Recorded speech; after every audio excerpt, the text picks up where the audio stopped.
Olá amigos, tudo bem com vocês? Hoje vamos meditar sobre a cura para a cegueira espiritual. Mas antes de entrarmos no assunto, eu quero pedir para que você compartilhe esse vídeo com os seus amigos e faça também a sua inscrição em nosso canal no YouTube. De acordo com a Bíblia, a cegueira espiritual é um problema do ser humano que preocupa muito a Deus. Jesus demonstrou essa preocupação com a cegueira espiritual do ser humano quando ele falou que se um cego guiar o outro cego, os dois cairão num buraco. A Bíblia é muito clara em nos mostrar que sem uma visão correta sobre Deus e uma visão correta do plano da salvação, todos nós somos cegos espirituais. E o apóstolo Paulo, na segunda carta que escreveu aos Coríntios, no capítulo 4 e no verso 4, Paulo nos diz que a pessoa que não aceita o evangelho da salvação, ela não aceita porque ela está com os olhos do entendimento cegado pelo Deus deste século. E você sabe quem é o Deus deste século? A Bíblia faz menção que o Deus deste século é o diabo, ou é o Deus desse mundo. Não como criador, mas como usurpador. Porque o diabo se faz dono deste mundo. Então a Bíblia diz o Deus deste mundo. Mas graças a Deus que Jesus nos apresenta a cura para o problema da cegueira espiritual. No Apocalipse, no capítulo 3 e no verso 17, Jesus fala que todos os pecadores são cegos espirituais. No Apocalipse, capítulo 3, verso 18, Jesus apresenta a solução para a cegueira espiritual quando ele aconselha o pecador a comprar dele o colírio para que ele tenha os olhos abertos para ver a realidade das coisas como de fato elas são. E eu quero aqui abrir um parênteses para dizer o seguinte, que embora Jesus nos diga que devemos comprar dele o colírio, esse colírio, meus amigos, é de graça. Jesus usa a expressão comprar, se referindo à parte que o ser humano deve fazer para receber a salvação, que é se esforçar para ir ao encontro de Jesus. Então, quando Jesus diz para o pecador comprar dele o colírio, Jesus está dizendo para o pecador se esforçar e ir até ele, porque esse colírio é de graça.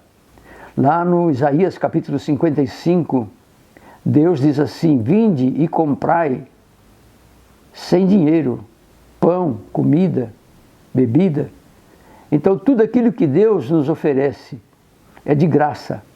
Mas Ele diz para comprarmos sem dinheiro, é porque nós não temos condições nenhuma de resolvermos os nossos problemas espirituais. Somente Jesus tem o poder de mudar a nossa vida e nos dar a salvação. E você sabe qual é o colírio que Jesus oferece?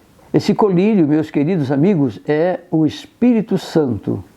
É o Espírito Santo que tem o poder de abrir os olhos do entendimento para que o pecador tenha condição de ver e compreender a verdade que o liberta da escravidão do pecado. A Bíblia diz que se o pecador não tiver uma visão correta do plano da salvação, ele comete erros graves. E eu quero citar como exemplo dois personagens bíblicos que cometeram erros gravíssimos, tão somente porque não tiveram uma visão correta sobre Deus e não tiveram uma visão correta do plano que Deus tinha para cada um deles. O primeiro personagem é Moisés. Moisés, antes de ter a visão correta do plano de Deus, ele fazia as coisas imaginando que estivesse fazendo tudo certinho, quando na realidade ele estava fazendo tudo errado. Ele imaginava estar fazendo a coisa certa para ajudar o seu povo, mas como ele não tinha uma compreensão, uma boa visão do plano de Deus para a vida dele, isso mesmo sobre a pessoa de Deus, ele então cometeu muitos erros. E um erro que ele cometeu, um erro gravíssimo, foi quando ele matou um egípcio. O egípcio estava maltratando um seu irmão e Moisés foi apartar ali a briga e acabou matando o egípcio. Ele imaginou que ali seria um começo da libertação do povo de Israel do Egito, mas ele teve que fugir, porque ele cometeu um assassinato. No capítulo 3, no livro de Êxodo, está registrado um diálogo que Deus teve com Moisés, lá no deserto, quando Deus apareceu ali através da sarça ardente, a Bíblia diz, uma sarça ou um arbusto que estava em chamas, mas que não se consumia. E ali Deus falou com Moisés. E foi nesse encontro com Deus, ali junto à sarça ardente, que Moisés teve uma visão melhor sobre Deus e sobre o plano que Deus tinha para a sua vida. E foi a partir daquele momento que Moisés, então, teve a sua vida transformada.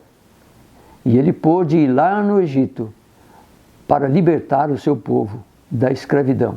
O segundo personagem que quero citar é o apóstolo Paulo. O apóstolo Paulo também cometeu os mesmos erros. Antes de ser chamado por Deus, ele era chamado de Saulo. Depois ele passou a ser Paulo. E Saulo fazia as coisas para Deus, imaginando que estava agradando a Deus. Saulo, como nós sabemos da história, ele perseguia os cristãos, ele prendia os cristãos. E ele imaginava que estivesse fazendo uma coisa certa, mas estava errado. Por que estava errado? Porque ele fazia isso? Porque ele tinha uma visão errada de Deus e tinha uma visão errada do plano que Deus tinha para a sua vida. E ali na estrada de Damasco, no caminho de Damasco, ele teve um encontro com Jesus.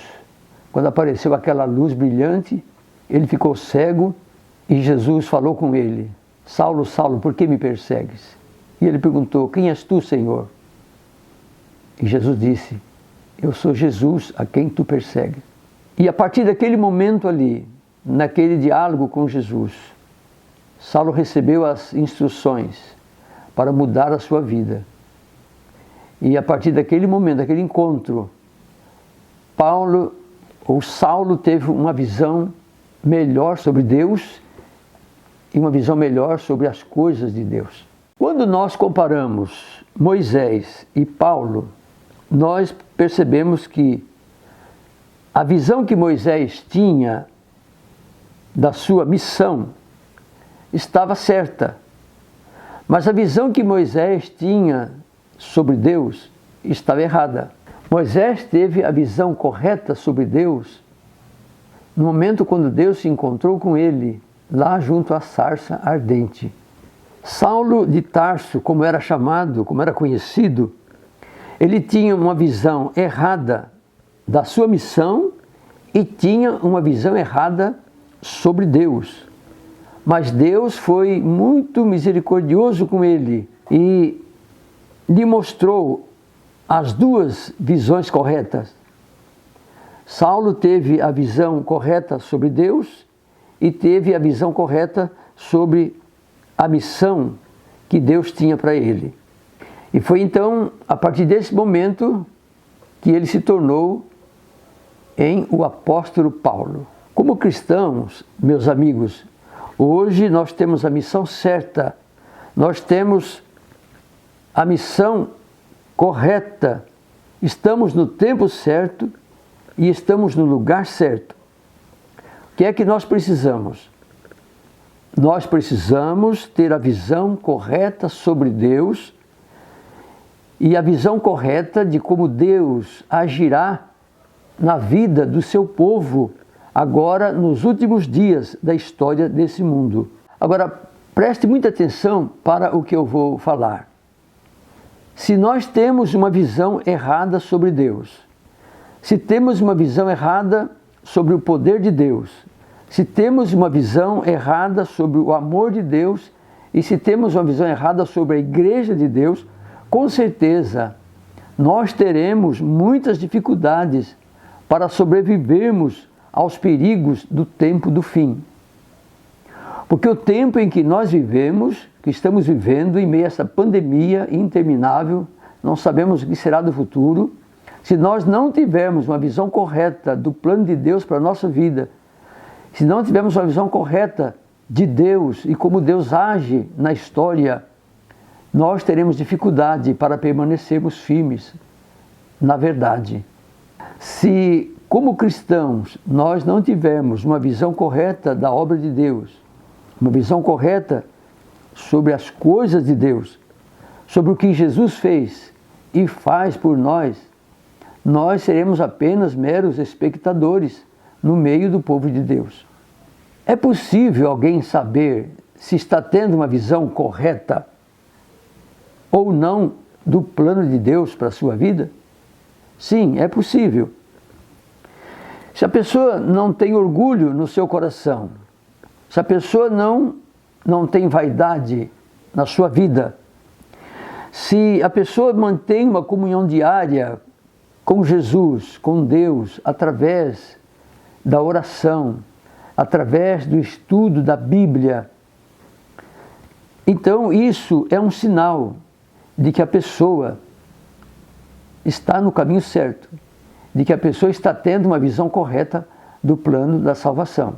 Agora, se uma pessoa deseja ir para o céu, mas ama as coisas materiais, ou como diz a Bíblia, ama mais as coisas do mundo do que as coisas de Deus, ou ainda Paulo diz, se a pessoa é mais amiga dos prazeres do que amiga de Deus, então a pessoa não está tendo uma visão correta sobre Deus e nem sobre o plano da salvação. Na primeira carta de João, no capítulo 2, do versículo 10, está escrito assim, não ameis o mundo e nem o que no mundo há. Se alguém ama o mundo, o amor do Pai não está nele. Sabe, amigos, a cada dia precisamos desenvolver a visão da fé para vermos o invisível no que diz respeito às coisas de Deus. Alguém disse que ter visão é abrir caminho onde nunca ninguém viu a possibilidade de caminhar. E para terminar a nossa reflexão, o apelo que eu faço, meus amigos, é para que sejamos obedientes a todas as revelações que Deus nos envia na sua infinita bondade e misericórdia. Deus se revela e se manifesta a cada dia para que nós possamos conhecê-lo e compreendê-lo cada vez mais. Agora vamos orar. Se você deseja ter uma visão correta da palavra de Deus, da verdade, do plano que Deus tem para a sua vida, você quer ter uma visão correta sobre Deus, então eu convido você nesta hora a fechar os olhos onde você está, se você puder, e me acompanhe nesta oração. Nosso Deus, querido Pai Celestial, Senhor, muito obrigado pelo privilégio da vida, muito obrigado por Tua palavra que nos revela sempre qual é a Tua vontade. Muito obrigado porque Jesus tem a solução para o problema da cegueira espiritual. Querido Deus, dá-nos desse colírio que Jesus oferece, dá-nos o Espírito Santo para que abra os olhos do nosso entendimento, para que possamos compreender a verdade, para que possamos compreender o plano da salvação. Querido Deus, abençoa as pessoas que nos acompanharam nesta hora, neste estudo. Por favor, toma cada um de nós em Tuas mãos. O Senhor sabe que estamos enfrentando uma pandemia, muitas dificuldades, e nós precisamos ter os olhos da fé bem abertos para compreendermos o momento em que vivemos e nos prepararmos para a volta de Jesus. Por favor, perdoa nossos pecados e abençoa todos os nossos amigos. Nós te pedimos e te agradecemos no nome de Jesus. Amém.